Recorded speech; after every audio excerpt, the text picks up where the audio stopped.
بسم الله الرحمن الرحيم. السلام عليكم ورحمة الله وبركاته. اللهم صل وسلم وبارك على سيدنا محمد وعلى آل سيدنا محمد. اذكروا الله إلا بذكر الله تطمئن القلوب. ازيكم يا حبايبي، عاملين ايه؟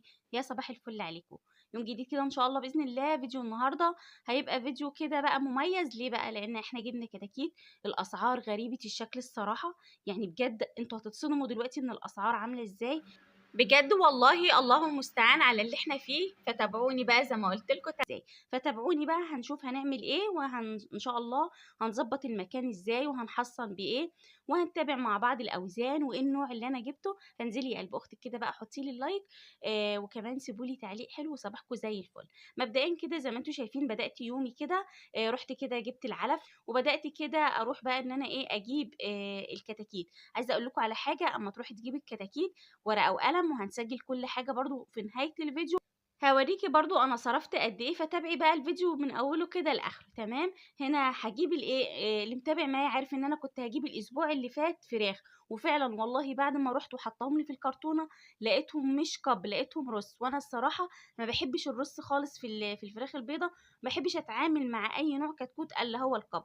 وطبعا عايزه اقول لكم على حاجه، لكل نوع كتكوت فيه مميزات وفيه عيوب. ممكن ابقى اعمل لكم فيديو ان شاء الله باذن الله عن مميزاته وعيوبه برضو، وليه انا ما حبيتش اجيب الرز.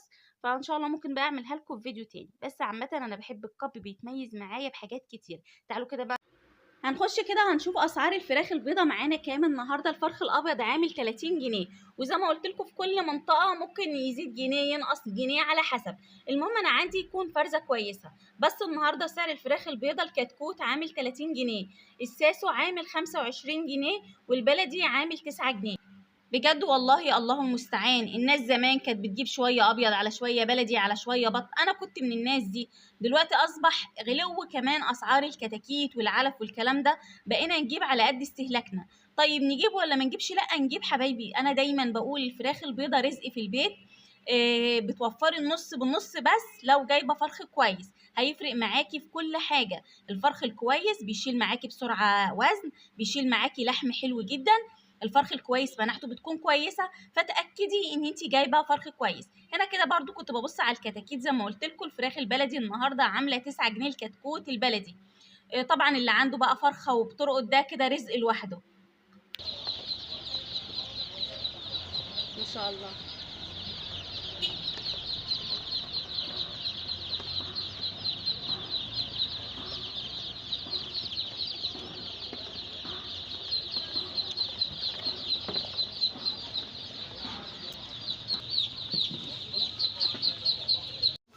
السلام عليكم.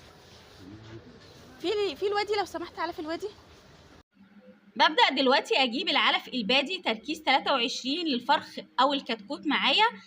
بجيب لكل فرخ كيلو من العلف. في طبعا ممكن أكل كيلو إلا ربع، بس أنا بحب أكل كل كتكوت ياكل معايا كيلو واحد بس من العلف. وهبدأ كده هاخد، لو أنا جايبة 10 بجيب 10 كيلو بادي.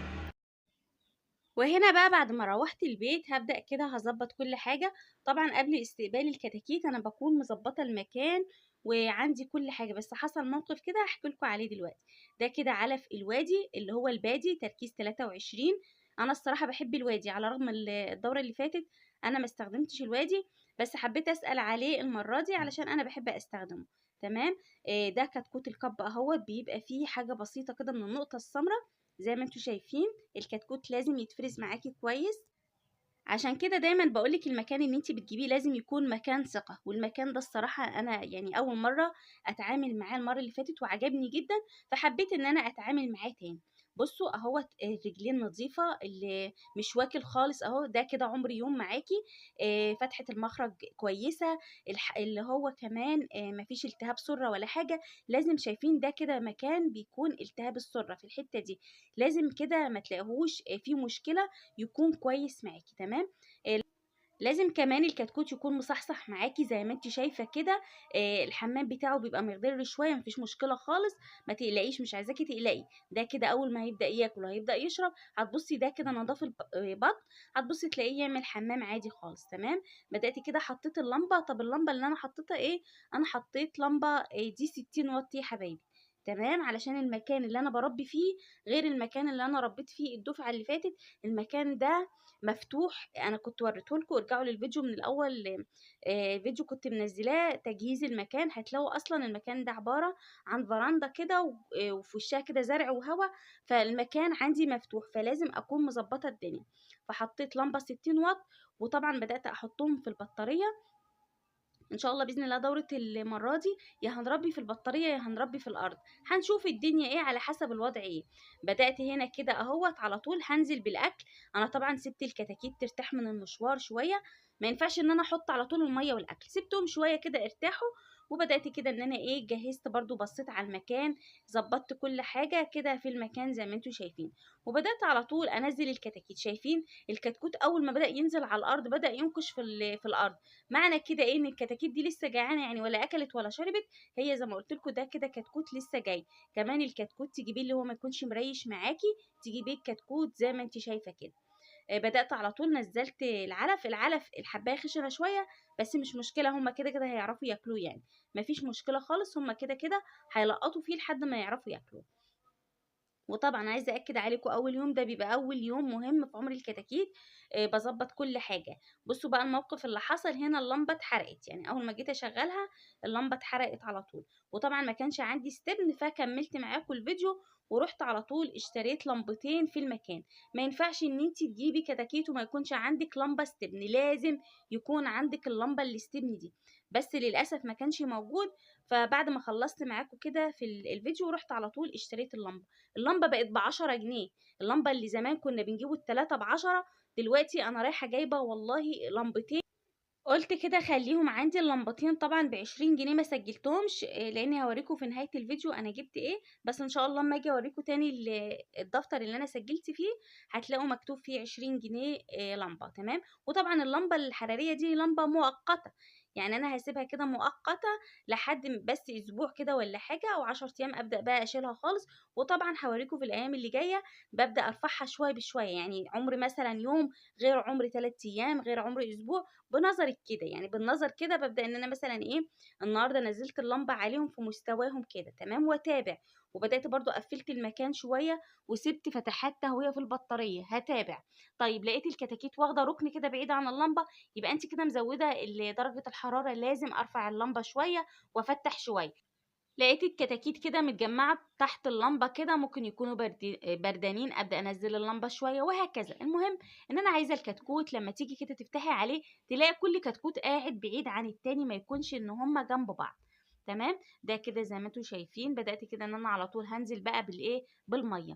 المية هوريكم بكرة ان شاء الله التحصينات اللي انا برضو جبتها منه، هوريها لكم برضو. تمام. المية كده هشتغل بمية وسكر او مية ومحلول جفاف او مية وعسل نحل. انا حطيت مية بعسل نحل زي ما انتم شايفين، ربع معلقة صغنونة بس كده اهوت على الايه، على السقايه بتاعتي الصغيرة خالص دي. وهبدأ كده لازم اتأكد ان المية، ان العسل ده في المية. المية دي من الحنفية عادية خالص، مية من الحنفية. وبدأت كده حطيت لهم ايه، في السقايه الصغنونه دي، هيبدأوا بقى يشربوا يبدأوا ياكلوا زي ما انتم شايفين كده. وبدات احطت لهم لمبه موفره، اللي انتوا شايفينها دي لمبه موفره، لحد بس ما ايه، ما جبت اللمبه الحراريه وبدات ان انا اركبها. في فيديو بكره ان شاء الله هوريكم اللمبه الايه الحراريه، وكمان هوريكم هنبدا بقى هنضيف ايه على العلف وايه اللي هنعمله. في الدورة دي ان شاء الله برضو يعني هنبسط الدنيا كده، خلطات بسيطة خالص، مش هنعمل خلطات برضو مكلفة ولا اي حاجة. هنمشيها كده بالايه، بالنظافة، بالاهتمام بدرجات الحرارة، بالفرشة، خلطات بسيطة وخلاص على كده ان شاء الله بإذن الله. فتابعوني بقى. اتمنى بس من حضراتكم ارفعوا الفيديوهات شوية باللايك حبايبي، لان الصراحة يعني ايه، تفاعلكم على الفيديو كده بيشجعني انا وبيخليني ان انا اصور لكم كل يوم، وابدا كده ارتب لكم. عشان واحده حبيبتي قالت رتبي لي الفيديوهات دي، لو لقيت فيه تشجيع كده وبداتوا تشجعوني كده باللايك وبالتفاعل، اكيد ان شاء الله باذن الله هصور لكم كل يوم. عايزه بس اقول لكم في نهايه الفيديو لازم يكون معاكي ورقه وقلم، واحسبي كل حاجه واكتبي كل حاجه. وكمان انا حطيت شويه علف بسيطه خالص، وهبدا انزل واطلع على الكتاكيت كل شويه ابص عليهم، ما ينفعش ان انا اسيبهم، اتابع على قد ما اقدر. ببدأ كده بقفل المكان بالليل، لأن الجو بالليل بيبرد غير بالنهار. ودي كده اللي أنا حطاها دي كده لمبة موفرة. لازم يبقى عندي لمبة موفرة ولمبة حرارية في نفس الإيه، في نفس الوقت علشان لو الجو حر ابدا اطفيها شويه. استنوني ان شاء الله بقى في فيديو بكره هقول لكم هنعمل ايه بالتفصيل. اشوفكم على خير، مع السلامه.